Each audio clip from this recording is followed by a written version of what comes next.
Hi, this is Fred, FR5ED, with a beer review. But before I get started, I would just like to point out, in case I haven't recently, I've had these for a couple of weeks, but bought some nice cufflinks. See that? Look closely. That's beer. Now, it's not real. I can't break into it, break glass in case of emergency. Can't do that.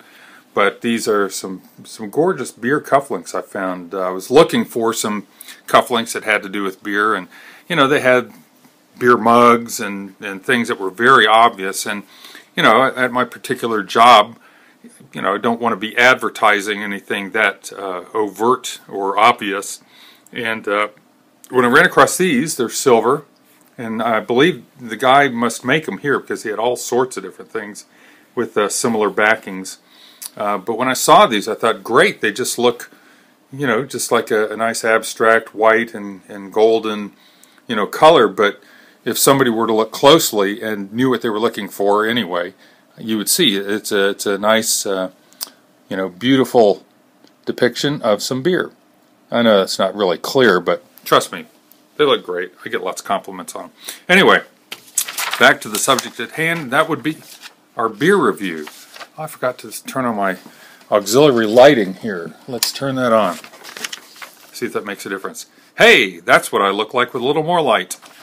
Maybe that wasn't a good thing.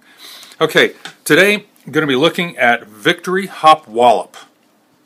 Alright, this is a double IPA, Imperial IPA. Don't believe I've reviewed this one before. I should have checked, but I didn't. So this will be a fresh review on this for me. It's rated rather highly. On Rate Beer, it's a 98 overall, 86 in style. That's after 1,747 reviews. On Beer Advocate, it's a 92, which is exceptional, and that's after 2,972 ratings. It is 8.5% ABV. I do not have IBUs on this. There's a long commercial, and it's not really a description, it's a story. It's a fictional story about Horace Hop Wallop, who headed west as a broken man. There was a certain Miss Lulubelle lager that had left him thirsting for more, blah, blah, blah. I'm not going to read that. But anyway, they do finish up with that, the fact that it's their annual homage to the fresh hop harvest. It's a fragrant experience that delights the taste buds. How does a fragrant experience delight the taste buds unless that's two separate points they're making there? Anyway, pure gold of color, this ale offers its heady bounty of hops to the adventurous taste. Bold, bracing, and surprisingly refreshing for a strong 8.5% ABV ale. Hop Wallop lives up to its name and legacy. Let's find out if it does. Commercial rhetoric notwithstanding. Okay. For a double IPA, it's pretty light. It's almost a light yellow wheat beer looking color. Alright. Wow, that's like a light honey orange, dark golden color. It's even lighter than what it appears on the screen. So would not have expected that from a double IPA, but hey, who knows what malts were used? Not me. Oh, but I'm getting, oh, tangerine orange.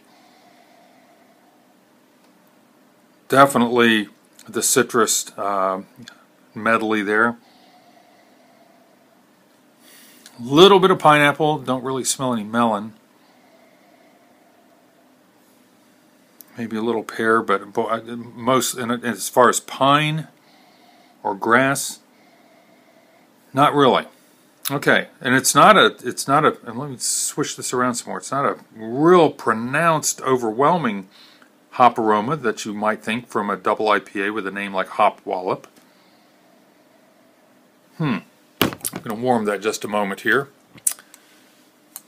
Not that it had sat out for about 7 or 8 minutes from the refrigerator, so it's not as cold as it was. I'm guessing right now it's probably, you know, in the upper 40s, like it to be 52 or more. But anyway, it's got a nice head on it, even though it never did get much above half a finger there. It's retained, and it's a very, you know, dense head for what's there.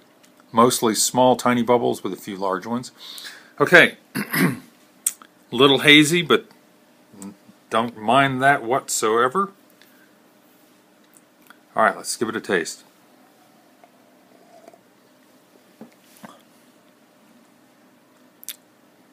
Wow, there it is. It's medium to above medium body.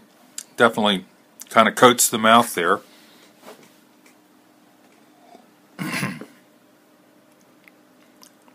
Plenty of hop bitterness. Not objectionable. It makes my mouth water even. It's what you would hope for and expect in a double IPA. Plenty of malt backbone. Definitely getting the lemon, grapefruit, orange, citrusy tartness, you know, that component there. Not tart or sour. I guess I shouldn't say tart, but you're getting the sensation of citrus. There is no citrus in it. It's from the hops.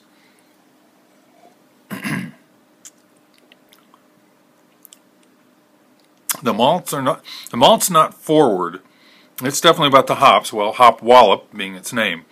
But there's definitely enough body and malt presence, because it is a double, without giving you a lot of malt flavor. There's a lot of double IPAs out there, Lagunitas Maximus, Stouts double IPA, Bittersweet Lenny's RIPA, plenty of them where the malt is a huge part of it, the sweet heavy malts balanced by the hops.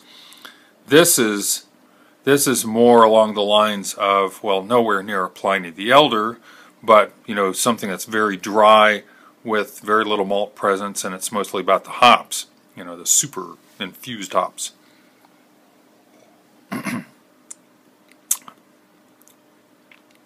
Yeah, this is, if you took the middle of the road being hops, malts, with IPAs obviously always leaning towards the hop side, there's a lot of double IPAs that are going to be more in the middle with, good amount of hops and malts and a good amount of hops to balance it out. This leans towards the hop side. You can tell that there's a good amount of malt in here, but you're really so focused on the hops that you're not. Whether if I say it's not balanced, that it's more towards the hops, that's not a bad thing. I'm just saying it's not an even split between the malts and the hops. If that makes sense. It's good. I guess my preference in a double IPA, in another one I should have mentioned, Dogfish Head 90, definitely got the malty side to balance out with the hop side. In fact, Dogfish Head 90 is more malty than it is hoppy to me. This is definitely more hoppy than malty, and maybe my preference is in a double IPA to have more malt presence, more malt sweetness, as a matter of fact. I don't know. I'm a sucker for Pliny the Elder, though, and I'm going to be having plenty of that in a couple of months. I'm heading out to California to visit my girls and my brother and sister, and they have no shortage of Pliny the Elder there, and I think that's probably what I'll stick to. Maybe some Firestone Walker too. Oh my gosh, Union Jack and Double Union Jack. Talk about a IPA and double IPA that's malty. Those are in that category. Anyway, so this is Hop Wallop from Victory, and it's good, but if I'm reaching for a double IPA, this would not be high on my list to reach for a double IPA. In fact, do I recognize it as a double IPA? The 8.5% alcohol doesn't jump out and make itself known.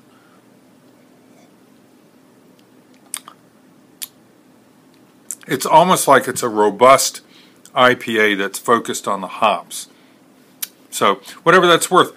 Obviously, a lot of people like it, and this is right up a lot of people's alley. In my kind of narrow palette of what I like and what I tend to focus on, wouldn't be one of the top ones in my wheelhouse, but I definitely recommend trying it because obviously a lot of people like it. You may too. So this is Fred, FR5ED, over and out.